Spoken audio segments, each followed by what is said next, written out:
본문의 제목은 잊지 말아야 할 것이라는 제목을 가지고 말씀을 전하도록 하겠습니다. 이스라엘 백성들이 하나님 앞에 우상 숭배하고 하나님의 말씀에 거역하는 순간 이스라엘이라는 나라가 멸망해버렸어요. 성벽도 무너지고 성도 무너지고 많은 사람들이 포로로 끌려갔다가 거의 한 140년 만에 이스라엘 백성들이 들어와서 드디어 성벽 재건을 다 끝내고 나서 그리고 하나님 앞에 예배를 회복하고 절기를 회복하고 하나님의 은혜 가운데 영광 돌리는 찬양으로 예배 드리는 이야기를 우리가 지난주까지 했습니다. 느헤미야가 이렇게 하나님의 은혜 가운데 다시 회복된 이스라엘 백성들에게 정말 자신이 보니까 왜 이 나라가 이렇게 됐을까? 하나님의 큰 축복에 이 땅이 왜 멸망했을까라는 생각을 하면서 과거를 회상하면서 정말 이게 정말 중요한데 이걸 놓쳤구나 라고 하면서 지금서부터는 이 느헤미야 9장은요 정말 중요한 것이 있는데 이것을 놓쳤기 때문에 우리가 이렇게 됐다라고 하면서 중요한 역사적인 사건들을 하나씩 꺼내면서 백성들에게 얘기하는 장면입니다. 그러니까 본문의 이야기가 어쩌면 느헤미야 입장에서는 이 말씀만큼은 절대 놓치지 말아야 된다. 이 의미를 담고 있겠죠. 여러분들, 하나님은요, 여러분들이 꼭 잊지 말아야 될 하나님의 말씀의 본질이 있습니다. 이것만큼 꼭 기억하고 살아가는 여러분이 꼭 되시기 바랍니다. 저는 우리 예수비전교회가 하나님의 기쁨이 됐으면 좋겠어요. 요즘에 고민되는 문제가 바로 그 문제예요. 제가 이런 고민 가운데서 여러분들이 잘 아실지 모르겠는데 웨인 코데이로 목사라는 분이 계셔요. 하와이에서 목회하시는 목사님이신데 이번에 말씀을 듣다면 설교를 잘한다는 것보다는요. 설교를 듣다 보면 목사님의 생각이 느껴져요. 너무나 생각이 올바라요. 너는 비전적이에요. 그래서 제가 사실 인터넷에 있는 설교 방송을 많이 듣는 건 아닙니다. 특정 정말 은혜되는 목사님만 몇 명 집어서 그 목사님 설교를 듣는데 이 목사님의 말씀을 들으면서 그래 교회는 이런 것이지 라는 생각을 참 많이 했는데 알고 보니까 이분이 쓴 책들이 있더라고요. 책을 갖다 언급하시길래 책 제목이 뭐냐면요. 세상을 가슴 뛰게 할 교회라는 책을 쓰셨더라고요. 그래서 제가 이 말씀 듣다가 은혜가 되니까는 안 되겠다 싶어가지고 이 책을 좀 읽어봐야 되겠다 그러고 책을 바로 지난 금요일 날 주문을 했어요. 아마 다음 주에 올 것 같아요. 그래서 읽지 못했어요. 근데 너무나 궁금하지 않습니까? 목사님 설교 시간에 잠깐만 언급했으니까. 그래서 이 책을 판매하는 쓴 분의 그런 서평들이 있습니다. 서평들이라든지 독후감 같이 이렇게 책 읽고 쓴 글들이 있거든요. 이런 글들을 제가 검색을 좀 해봤어요. 인터넷으로. 검색해봐서 그날은 이번에 책 내용 가지고 근데 먼저 이제 목차를 먼저 봤더니만은 일단 목차가 너무 은혜스러운 거예요. 목차를 통해 가지고 이 책을 읽고 나서 목사님이라든지 성도님들이 읽고 정말 이렇게 살아야지.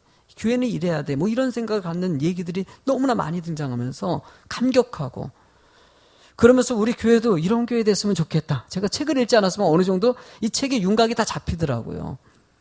그 목차를 제가 한번 좀 적어 봤어요. 이 목차에 보면은 하나님의 임재 굶주린 교회. 하나님이 이곳에 있기를 간절히 사모하고 하나님이 내 안에 역사하시는 것을 사모하는 교회. 정체성을 제대로 아는 교회. 우리는요 하나님의 백성입니다. 믿으십니까? 세상과 구별되어 있다는 거예요.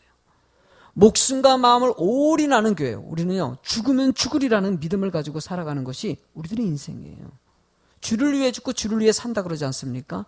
목숨과 마음을 오직 주님을 위해서 주의 교회를 위해서 헌신할 수 있는 교회. 감사가 일상생활인 교회. 늘 불평하고 원망하는 세상의 모습이 아니라 우리는 늘 감사하고 기뻐하면서 살아가는 것이 우리들의 모습이라는 거예요. 가족만큼 서로 끈끈한 교회. 참 가족같이 내 생명같이 내가 사랑하고 아끼는 그런 마음을 가지는 그런 교회 모형. 실수마저 배움의 기회로 삼는 교회. 우리는 실수할 수밖에 없는 존재예요. 그렇게 실수하더라도 그래도 그것을 통해서 또 다른 걸 발견하고 주님께 좀 더 가까이 갈 수 있는 믿음의 모습이 되는 교회. 7은 영적 기갈이 없는 교회. 난 너무나 은혜가 됩니다. 영적으로 늘 소멸됨이 없이 주님과 늘 동행하고 그 능력 가지고 살아가는 사람. 모든 일에 끝이 영혼 구원인 교회야. 할렐루야.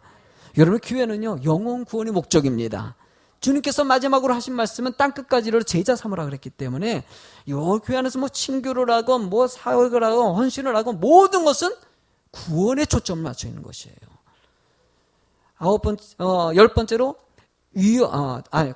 아홉 번째로 처음부터 끝까지 사랑만 있는 교회. 할렐루야. 그냥 사랑이 그냥 보기만 하면은요, 그 인형같이 그냥 콩 누르면 알로뷰 하는 인형같이 그냥 사랑이 나와야 된다는 것이에요. 열 번째로 위험마저도 기쁨으로 뛰어드는 교회. 여러분들 많은 선교사님들이 이슬람 국가라든지 이 위험 지역에 와서 복음을 증거합니다. 왜 그럴까요? 그들이 하나님의 복음을 알기 때문에 위험하더라도 주의 복음 들고 가는 것이에요. 왜 북한에서 그렇게 하나님을 믿고 의지할까요? 위험하더라도요, 하나님의 은혜를 아는 사람은 그렇게 하더라는 것이에요. 여러분, 11번째로 나보다 남을 생각하는 교회. 하나님은 늘 이런 마음이 되길 원하십니다. 내 중심적인 것이 아니라 하나님 중심적이고 세상을 아름답게 보고 도울 수 있는, 상대방을 생각할 수 있는 이런 관점에 있는 사고. 맨 마지막으로 공동의 청사진을 기억하는 교회. 참, 난 12번째가 참 마음에 와닿았어요. 여러분들이 같이 은혜 가운데 이렇게 예수 비전교회 모이게 하셨지 않습니까? 한 마음이 되시고 되게 하시고 한 뜻을 가지고 주의 복음을 위해서 열심히 뛰는 같은 마음을 가진 이 교회 성도들이 되는 거. 여러분은 그 마음이 될 줄로 믿습니다. 이 12가지 이야기를 들으면서 참 한 이틀 동안이죠. 금요일날 기도를 알고 나서 마음에 막 흔들림이 있어요. 제가 요즘에 느끼는 것이 정말 하나님, 우리 교회가 하나님의 기쁨이냐, 우리 사랑하는 우리 직분자들이, 우리 성도님들이 정말 믿음이 성장하고 있는지, 이런 부분에 대해서 정말 많이 생각을 하고 있거든요. 어쩌면 하나님께서 은혜를 주셔가지고 이 책을 읽게 하신 거 아니, 읽게 할 수 있도록 이렇게 듣게 하신 거라는 생각이 들어서 너무나 감격했어요. 저는 예수 비전교회가 하나님의 기쁨이 되길 간절히 소망하고 여러분들의 믿음이 성장해서 장성한 분량에 이르길 간절히 소망합니다. 그러기 위해서는 우리가 꼭 잊지 말아야 될 것들이 있습니다. 바로 본문의 이야기는 바로 그 얘기를 하고자 하는 것이에요. 잊지 말아야 될 것. 이 중요한 것은 무엇일까? 첫 번째로는요, 바로 하나님이 함께 하신다는 것이에요. 9절의 말씀을 보면은요, 주께서 우리 조상들이 애굽에서 고난받는 것을 감찰하시며 홍해에서 그들의 부르짖음을 들으시고 라고 얘기합니다. 이스라엘 백성들이 애굽에서 생활하면서 번성해졌어요. 그 숫자가 많아지다 애굽의 왕과 모든 애굽 사람들이 이스라엘 백성들을 두려워하자마자 그들을 노예로 전락시킵니다. 노예 가운데 살아가는 이스라엘 백성들이 하나님 앞에 간절히 기도합니다. 하나님, 우리를 여기서 구원해달라고. 그래서 하나님께서 모세라는 위대한 인물을 사용해서 이스라엘 백성들을 애굽, 이집트에서 출애굽시켜가지고 가나안 땅까지 인도하는 일을 진행하십니다. 이런 일을 진행하는 가운데서 늘 느끼는 것은요, 그들의 부르짖음, 그들의 감찰하심, 그들을 향해서 감찰하신다. 이 감찰하신다는 것은요, 주님이 늘 지켜보고 계신다, 함께 한다는 의미를 담고 있어요. 그렇게 함께하고 있기 때문에 부르짖었을 때 즉각적으로 그 부르짖음에 반응을 하는 것이죠. 여러분의 기도는 대화라고 얘기합니다. 하나님은 우리와 함께 하시는 것을 인정하는 자가 되길 원하시는 것이죠. 여러분들, 하나님이 함께 하신 것을 믿으십니까? 아니, 저를 보세요. 하나님이 함께 하신다는 사실, 사실 현실적으로 봤을 때 분명히 맞는 얘기인데도 불구하고 우리 하나님과 동행하는 모습들이 드러나지 못할 때가 자주 있어요. 여러분, 여기서 이스라엘 백성들이 부르짖었더니 누군가 부르짖으니까 듣는 자가 있지 않겠습니까? 그 하나님께서는 우리들이 기도를 통해 가지고 좀 하나님이 계시다는 것을 좀 보여주는 자가 되길 원하시는 거예요. 제가 최근에 박보검이라는, 맞나요? 박보검인가요? 범인가요? 검이네요. 이 경복궁에서 팬사인회를 했다고 합니다. 팬사인 하는데 엄청나게 많은 사람들이 왔대요. 근데 이 박보검이라는 사람은 특징이 다른 연예인들 같은 경우는 뭐 이게 나이가 딱 정해질 때 20대, 30대를 맞다 가는데 이 연예인은요 70대까지 골고루 해요. 그래서 팬사인을 하는데 처음으로 팬사인하는데 머리가 희끗희끗하신 분들이 뛰어다니면서 줄 서가지고 그 팬사인을 한번 받아보겠다고. 그래가지고 이 때 앞볕에 서가지고요 그 팬사인을 받으려고 줄 서 있었던 분들이 70세 노인분까지 있었대요. 우와, 참 보니까 이 박복원이라는 사람이 크리스찬이라고 하더라고요.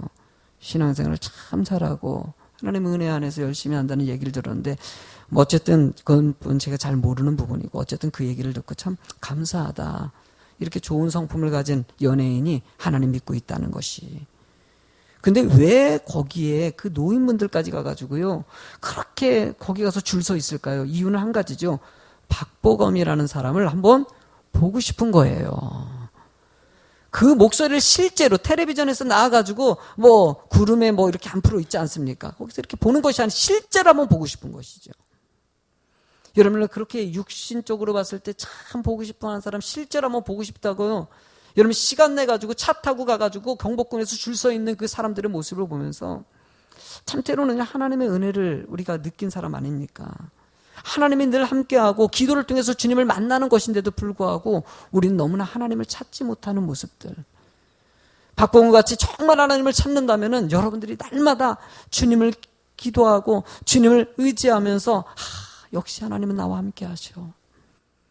이 어려운 상황 가운데도 나의 힘이 되셔 라고 고백할 수 있는 인생이 될 텐데 어느 순간에 우리는 그런 것을 놓치고 살아가더라는 것이에요. 하나님은요 우리가 하나님이 함께 하신다는 것을 좀 표현하는 자가 되길 원하셔요. 그게 바로 기도라는 것이에요. 실제로 좀 액션을 보여 마음으로. 남자 여자 결혼할 때 오늘 결혼한 신혼부부가 왔어요. 참. 근데 내가 이번에 결혼식 보면서 깜짝 놀랐어요. 완전 뮤지컬 같이 하더라고요. 되게 참 재밌게 봤어요. 막 신랑이 내게로 와줘 막 그러더라고요. 노래 잘하더구만. 야, 목소리 딱 들으니까 다 모든 여자들이 따라갈 것 같은데 오직 한 여자를 위해서 내게로 와줘. 아내가 날 힐끔 쳐다보더라고요. 내가 그래서 나도 한마디 해줬죠. 내게로 와 그랬더니 왔잖아 그러더라고요. 그래요. 참 뭔가 여자들 참 심리가 그래 표현을 좀 하기를 원하시는 것 같아요. 그래가지고 가끔 물어봐요. 나 사랑해 그러면은 사랑해 왜 그래? 말을 좀 해. 말을 좀 해. 그래 여자분들이 그래. 남자분들 제발 좀 표현 좀 하세요. 하세요. 아멘.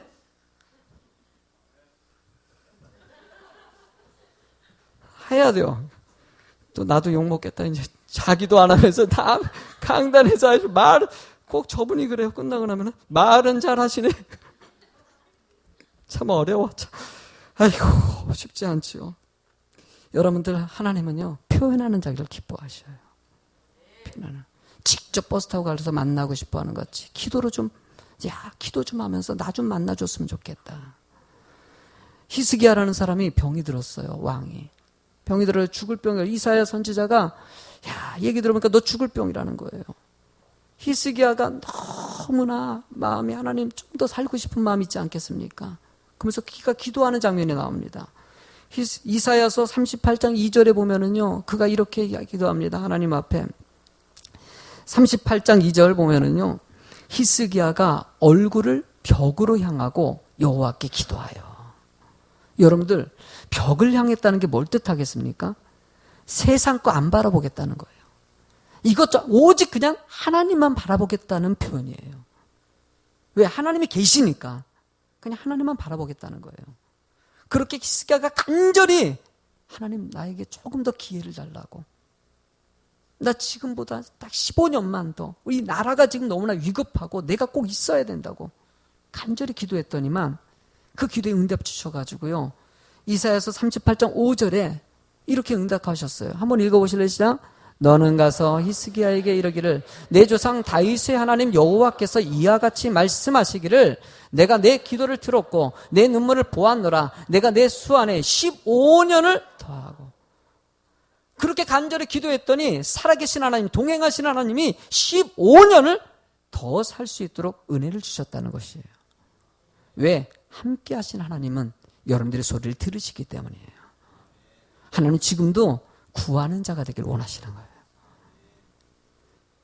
두 번째 이야기로 하나님께서는 또 무엇을 하냐면 우리가 잘 되길 원하십니다.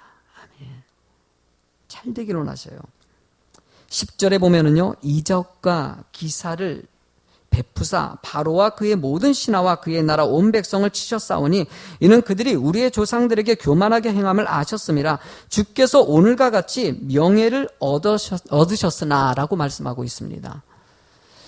10절의 말씀도 같이 읽어볼까요? 그러면요. 11절의 말씀도 한번 읽어보실래요? 또 주께서 우리 조상들 앞에서 바다를 갈라지게 하사 그들이 바다 가운데를 육지같이 통과하게 하시고 쫓아오는 자들을 돌에 큰 물에 던진과 같이 깊은 물에 던지시고 라고 얘기합니다. 이스라엘 백성들이 출애굽하고 나서 가는 길에 애굽이 막 쫓아가지고 죽이려고 하자 그 애굽에 쫓아오는 사람들을 이 홍해를 길러서 강을 갖다가 갈라가지고 이스라엘 백성들은 구원하고 애굽의 군인들을 갖다가 수장시켰다는 얘기를 하는 것이에요. 이 얘기를 하는 목적이 무엇입니까? 이스라엘 백성들을 하나님이 사랑하시고 그 사람들을 보호하신다는 것을 얘기하는 거예요. 그들이 잘 되길 원하고 그들이 항상 주의 꿈을 꾸고 꿈을 이루는 자가 되길 원하는 그 마음이 담겨져 있는 거죠. 여러분들 자식이 잘 되길 원하십니까? 제가 자식을 키우다 보니까는요, 저도 알게 모르게 자식을 인식해요. 오늘 일부 예배 드릴 때도요, 예배를 딱 드리는데도요, 다 성도들이 있죠. 그런데도요, 언뜻 보여요.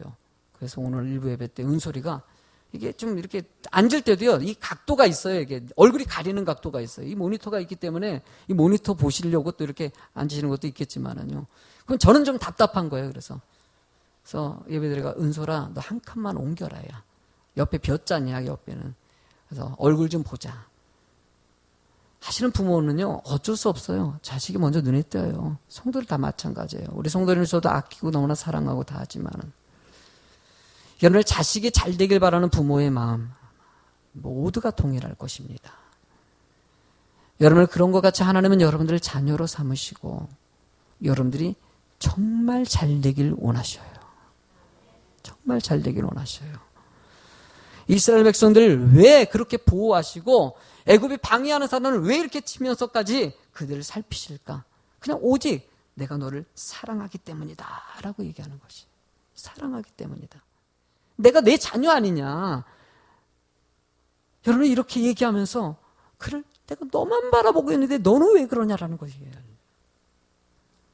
저는 장례식 할 때 여러분들 아실 때 모르겠는 장례식 많이 따라오신 예배 드리시는 분들은 아실 거면 제가 장례식 때문에 꼭 쓰는 말씀들이 있습니다. 한 5가지 말씀의 그 패턴으로 사용합니다. 그 중에서 첫 번째로 제일 많이 쓰는 거 열왕기상 2장 2절과 3절 말씀을 아마 여러분들 많이 들으셨을 겁니다. 장례식 때마다 이 말씀 가지고 설교했으니까요. 한번 읽어보시겠습니까? 내가 이제 세상의 모든 사람이 가는 길로 가게 되었노니 너는 힘써 대장부가 되고 내 하나님 여호와의 명령을 지켜 그 길로 행하여 그 법률과 계명과 율례와 증거를 모세 율법에 기록된 대로 지키라. 그리하면 내가 무엇을 하든지 어디로 가든지 형통하리라. 아멘. 솔로몬이 이제 젊은 나이, 이 다윗이 이 얘기를 할 때 솔로몬의 나이는 짐작가운데 한 고등학생 정도 수준 정도예요. 다윗이 생각할 때 자신이 삶이 얼마 안 남은 거라고 생각하고 솔로몬을 앉혀놓고 유언같이 내가 이제 마지막에 가까운데 네가 꼭 들어야 될 말씀이 있다. 이 말씀대로 살아야 된다. 라고 얘기하면서 처음으로 옛말은 대장부가 되라. 라고 얘기합니다. 대장부가 되라는 것은 세상에서 좀 성공적인 영향력 미치는 훌륭한 강한 사람이 되라라고 얘기하는 것이에요. 부모의 마음은요, 세상에 좀 영향력을 미치는 멋진 인생 되길 원하시는 거예요. 모두가 마찬가지 아니겠습니까? 그렇게 되길 원해요. 그러고 나서 그렇게 강한 사람이 되기 위해서 하나님의 말씀을 잘 묵상하고 그 말씀대로 살아야 된다. 그렇게 말씀대로 살았을 때 맨 마지막에 내가 형통할 것이다 라고 얘기하고 있어요. 형통하라는 것은요, 히브리어 원어는 타스킬이라고 얘기합니다. 이 타스킬의 의미는요, 그 사람이 잘 된다는 의미를 좀 담고 있지만은요, 좀 더 깊은 의미를 따지면은요, 하나님의 생각과 내 생각이 맞아떨어진다라고 보는 것이에요. 찬양 중에서 제일 많이 언급하는 찬양 있지 않습니까? 내가 가는 길이 주의 길이 되는 거. 그 형통은 바로 그 의미를 담고 있어요. 하나님은 여러분들이 생각한 그 꿈이 하나님의 꿈이 되길 원하시는 거예요. 그것이 정말 잘 되는 일이고 축복된 삶이라고 얘기하는 것입니다. 한 번 주어진 인생, 다윗의 인생을 쭉 살아보니까 이 일, 저 일, 얼마나 많은 일을 겪었습니까? 이런 상황 가운데 느꼈던 것은 하나님이 주시는 형통함을 누리는 것을 얘기하는 거예요. 만족함.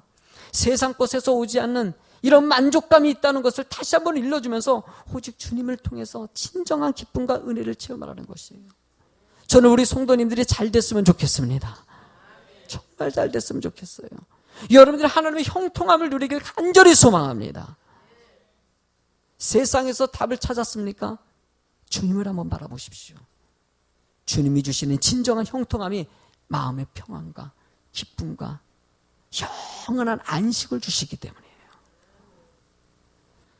우리가 마지막으로 세 번째 한번 제목을 읽어보시겠습니까? 주의 뜻을 이루도록 은혜를 주십니다. 마지막으로 꼭 잊지 말아야 될 것은요, 주님의 뜻을 이루는 자가 되는 것을 잊지 말라는 것입니다. 헬렌 켈러 여사가 있습니다. 헬렌 켈러 여사는요, 보지도 못하고 듣지도 못하고 말하지도 못해요. 이게 정말 절박한 거예요. 뭔가 정보가 들어갈 창구들이 아예 없는 거예요. 이분이요, 위대한 위인이 된다는 것은 이거 대단한 일이에요. 그가 하나님을 믿지 않았다면 이렇게 될 수가 없는 일이에요. 오직 하나님의 은혜 안에 살았던 헬렌 켈러가 하나님의 영향력 미치고요, 온 세상 사람들에게 위로의 사람, 축복의 사람이 된 거. 헬렌 켈러 여사에게 어떤 기자가 와서 이렇게 얘기했어요. 헬렌, 당신이 보기에 이 땅에서 가장 불행한 사람이 누구라고 생각합니까? 라고 물어봤어요.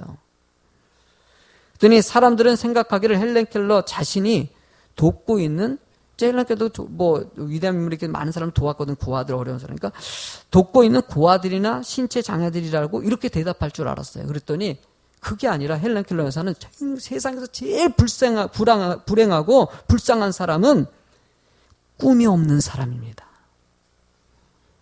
비전이 없는 사람입니다. 라고 대답했어요.